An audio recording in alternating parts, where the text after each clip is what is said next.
We're going to talk about the toms now on a drum set. Now, what we're talking about are these drums that sit in front of you and also the ones that may sit next to you to your right. The name tom originates from about 100 years ago when the drum set was created. The drum set was originally called a contraption set or a trap set, and the percussion devices that you can find were placed on a rack in front of you, and they had old style drums that would go on that rack. So oftentimes we call these the rack toms because they're still sitting up on devices that are held up in front of you. And this one off to the right is called the floor tom. So you have toms or the rack toms, and you have the floor tom.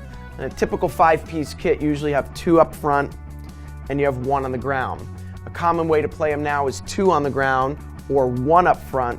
On a jazz kit you may just play 1 here, and a rock kit it just gets bigger from there. Sometimes 3, 4, and more on the ground.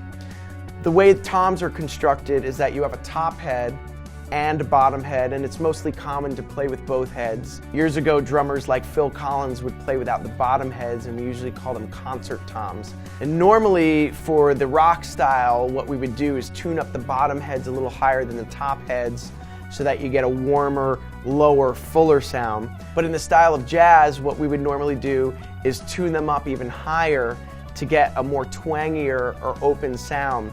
With rock heads, what you're going to normally see is normally a clear drum head that you can see through both of them, and jazz we use coated heads on them to create that warmer, twangier, open style we spoke about. And this is the way the toms sound.